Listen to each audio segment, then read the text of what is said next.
ఇక నెక్స్ట్ అండి స్టూడెంట్స్ కోసం అన్నమాట.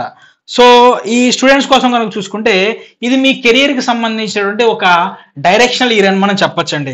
ఎందుకంటే, ఎవరైతే హైయర్ ఎడ్యుకేషన్‌కి ఎళ్ళాలనుకుంటున్నారో, ఎవరైతే ఫార్వర్డ్ స్టడీస్‌లోకి వెళ్ళాలనుకుంటున్నారో, వాళ్ళకి సంబంధించి ఒక మంచి డెసిషన్ తీసుకునేటువంటి ఇయర్‌గా మనం చెప్పుకోవచ్చండి.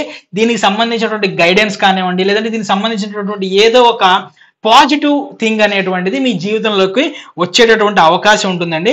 కాకపోతే ఇక్కడ విషయం ఏంటంటేనండి, ఇవి ఏవైతే మిమ్మల్ని డిస్ట్రాక్ట్ చేసేటువంటి విషయాలు అంటే మొబైల్ కానివ్వండి, లేదంటే ఏదైనా గేమ్స్ కానివ్వండి, లేదంటే ఎగ్జామ్ ఫోబియాస్ కానివ్వండి, ఎగ్జామ్ ప్రిపేర్ అవ్వటంలో ఇవి ఏవైతే ఉంటాయో, ఇవి కొంచెం ఇబ్బంది పెట్టేటువంటి అవకాశం ఉంటుందండి. కాబట్టి కొంచెం ఈ డిస్ట్రాక్షన్స్ ఏవైతే ఉంటాయో, వాటి నుంచి కనుక మీరు కొంచెం ఈ ఇయర్ కనుక దూరంగా ఉండగలిగితే, మీ యొక్క స్టడీ కెరియర్‌లో ఏదైతే స్టడీ ఇయర్‌లో ఇది ఒక మంచి అద్భుతమైనటువంటి ఇయర్‌గా ఉండేటువంటి అవకాశం ఉంటుందండి. సో, మీకు కనుక జనవరి, ఫిబ్రవరి, జూన్ మరియు నవంబర్ నెలలో ఈ ఎగ్జామ్స్ ఉంటే గనక ముఖ్యమైన ఎగ్జామ్స్ ఉంటే గనక, ఆ ముఖ్యమైన ఎగ్జామ్స్ అనేటువంటివి మీకు పాజిటివ్ డైరెక్షన్‌లో వచ్చేటటువంటి అవకాశాలున్నాయండి.